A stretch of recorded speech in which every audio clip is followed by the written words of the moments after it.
one of the other artists you work with, you mentioned that had a hit record, was Blind Melon. How was it like working with them?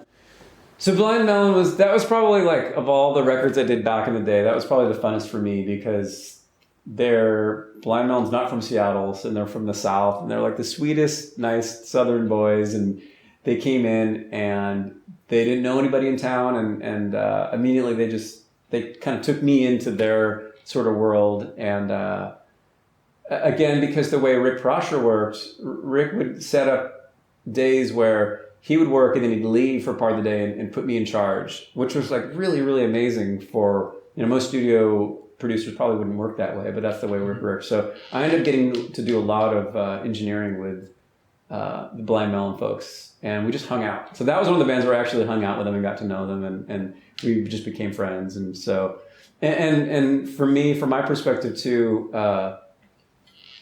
I didn't really get their music at first. I mean, they came in under the pretense that Shannon had sung with Guns N' Roses, so I was like, well, these guys don't really sound like Guns N' Roses, but I kind of see that they're rock, but they kind of got this hippie jam thing, but it's not really grunge. I didn't quite get it, but I liked it. And so it was really kind of to my surprise what a huge hit I liked them, I just didn't get where it would fit in the industry. Yeah. But, the clever folks at A&R figured out how to market them, and it was really cool to see their career just launch like that.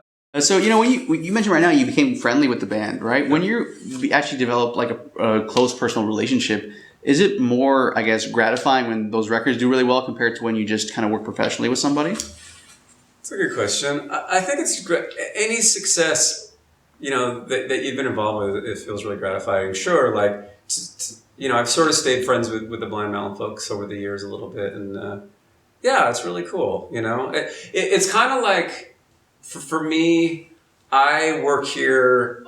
I'm not on tour. I'm not seeing the rest of the world where I spend all my time here. And what happens is like I get to work with bands that are all over the world. So it's sort of like it becomes my.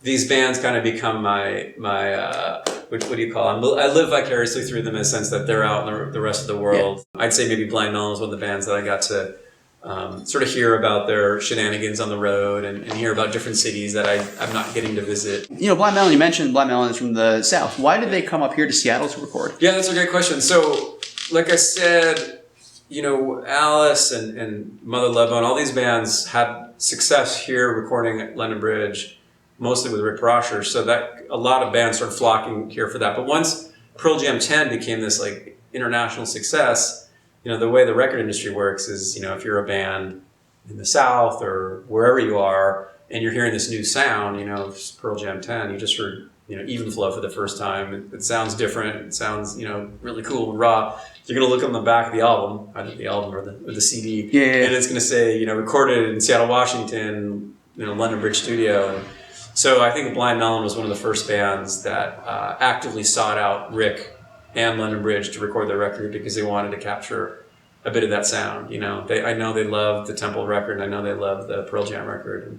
And I specifically remember Blind Melon coming and saying, "Look, we want that sound, but toned down. We're not a grunge band, but we want that energy, but just toned down a little." Yeah. So when you listen to that Blind Melon record, that's what it sounds like. It's a band playing live, but it doesn't have such a giant aggressive sound.